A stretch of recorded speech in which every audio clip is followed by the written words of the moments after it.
Hey guys, I'm Rich from NeoWin. Today we're unboxing the Moto G7. So this is a pretty cool lineup of phones. I know a lot of people that are very loyal to this lineup of phones because it's ever since Motorola, then owned by Google, introduced the first Moto G lineup. It's provided probably the most value that you could get for that $200 price range. Now it's $300. It does seem to go up a little bit every year, but it's always provided the most value for your dollar. And it's not that expensive phone. It's not $1,000 like an iPhone. It's a $300 phone, and it's good. So let's get this opened up because Motorola did some cool stuff this year.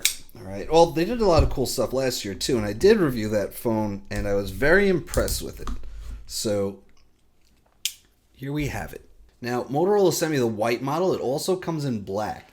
But I specifically requested the white model when they briefed me on this because I just looked at this thing. I'm like, this thing is beautiful. I said, the white one is the winner. And finally, the PR lady just looked at me and she goes, is that your request? I said, yes, it is. Because this thing is so nice. All right, so let's just get this off of here. And you can see that it has this metallic finish around the edges and the white back. The black one does not have that. It's just all black, and it looks a little more solid. So we can see we do have the glass back, which is the same as last year. And the issue that I have with that is that there's no wireless charging. I talked to Motorola about this, and they'll basically say, not at that price point. You're not getting wireless charging at a $300 price point. And I do understand that, but here's my issue with it. The glass back, it's very pretty. That's why companies use glass backs. They're pretty. But at the same time, they break. If you drop this on the concrete, you're not going to just break the front of the phone. You're going to break the back as well. And the only benefit is that it looks pretty. So if you have an aluminum phone, you're not going to shatter the back, which nobody really uses aluminum anymore. So the point is that wireless charging will at least add a real benefit to a glass back. So you have a pro and a con, other than just looking prettier. And I'm very against new features just to look prettier. All right, over here we have some paperwork. Probably, I don't see a SIM. There's a SIM pin. So Google also announced that this is a made for Fi phone. Motorola, when they announced this phone, they said it was coming to Google Fi, and now there's a difference between being supported by Google Fi and actually being made for Fi. So made for Fi means that this can switch between cellular networks. And Google Fi works off of T-Mobile, Sprint, and US Cellular. And it combines those three networks, and it's pretty good.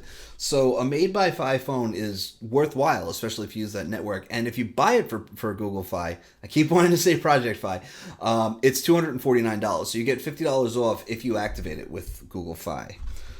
We have our USB Type A adapter. There should be a 15-watt charger and then a Type A to Type C cable.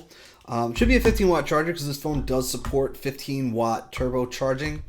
All right, so we can take another look at the back of this device. It is beautiful, and the frame is not metal, although it looks metal. It certainly looks metal, but it's not. It used a process called vacuum metallizing, and it's basically kind of plastic and metal mixed together. I'm not going to pretend that I completely understand the process, but it's not metal, and one reason you could tell that is because there are no antenna lines around the device, okay, and that's because it can talk through that frame. So we can see we have our SIM tray up here. We have USB Type-C for charging over here, 3.5 millimeter headphone jack and a speaker, and of course a power button and a volume rocker. So we're going to boot this up, and there we go. So see, it has a rather large chin on the bottom, and it fits that Motorola logo down there. Teardrop notch. So when Motorola announced this phone, they announced 4 phones really. So one thing I'll say about this phone is that the adaptive brightness is not very good. So let's just see if we can boost up the brightness there. Okay, so the 4 phones that they announced were the G7, the G7 Play, the G7 Power, and the G7 Plus. Only the first 3 of those were brought to the United States. And the play and the power, little lower end. The play is the lowest end. It's not as fancy as this. And the power, it's got a 5,000 milliamp hour battery. It's meant to last, forever. That has the 15 watt turbo power where the play does not. And this is the top end of the ones that came to the United States. The Plus is higher end. It's got a Snapdragon 636, where this has a Snapdragon 632. In fact, all the three in the United States have a 632. So there's that. And really, this is fine. Like I said, it's $300, and the Plus would have been even more than that. So, okay. But what I was getting at with the notch, though, is we have a teardrop notch, and the lower end that you go with the models that they introduce, the bigger the notch gets. So the Moto G7 Power has a notch that's about this wide. The Play has one that's about this wide. Okay, so really, it's also a design thing. That chin really does stick out to me, though. I can't stop looking at it while we're doing this. Okay, so also, 4 gigs of RAM, 16 gigs of storage. Okay, so that's pretty good. That was premium just a year or two ago. So that's pretty good. I'm happy with that, and I think this is going to be a good experience. Moto G always provides a good experience. So let's take a look at the Moto app. This is one of those features that's been a staple since the beginning. Like I mentioned before, Google used to own Motorola before Lenovo purchased that division from Google. And the first phone that Google made under the Motorola brand was the Moto X. And that was a hit. It had Moto, which was one of the first Android voice assistants, but way before Google Assistant. And you would be able to say things like, okay, Moto X, good night. And it would know to put your phone on Do Not Disturb until you woke up and said, okay, Moto X, good morning.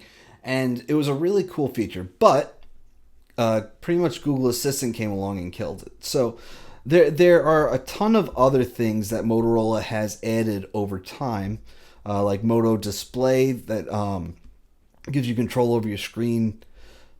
Moto Voice. They did start adding back some Moto Voice features. They did this show me thing where you could say, show me Facebook, and it would load Facebook on your phone. And that was all right, but it was a shell of what Moto Voice once was. And so hopefully I'd love to see it come back because it was so good, and there was just a lot of common sense commands and stuff. So there should be if we go to Moto Display, peak display, interact with notifications and more while the screen is off. That's actually a pretty cool feature.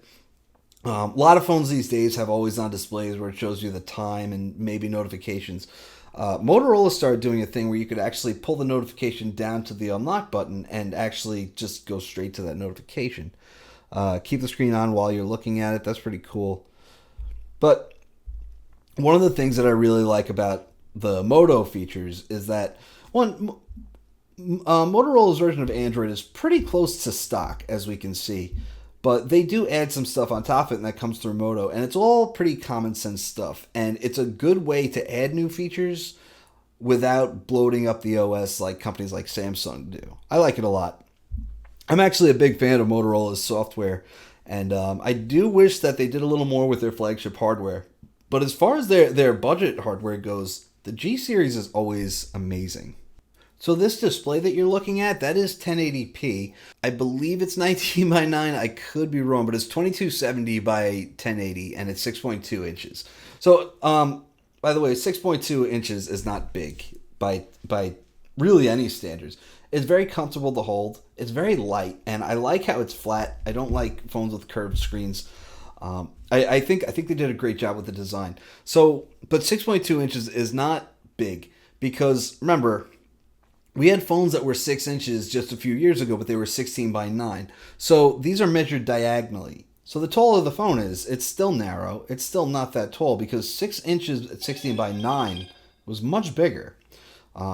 So now the taller we're making our phones, the size in inches keeps going up, but the actual surface area of the display isn't really going up. Okay, the camera's 12 megapixels and 5 megapixels on the rear. This front one is 8 megapixels. All right, so we have that dual camera setup. We had it last year. But camera is a big focus for Motorola once again, and that big focus is going to be in bringing down features that were in flagship phones. So again, this was the same case last year. Let's tap through the tutorials. They're adding features that we had on the Moto Z series before and bringing it over to the G series. One of those is Cinemagraph. If you've ever used a Windows phone, which I'm guessing some people watching this video have, it's the exact same thing. So the way it works is that you're basically taking a little video, and then what you can do now is you can decide parts of it that you want to move. All right, it works a lot better when you're not, although that came out a little weird, but it works a lot better when you're not using, just a table.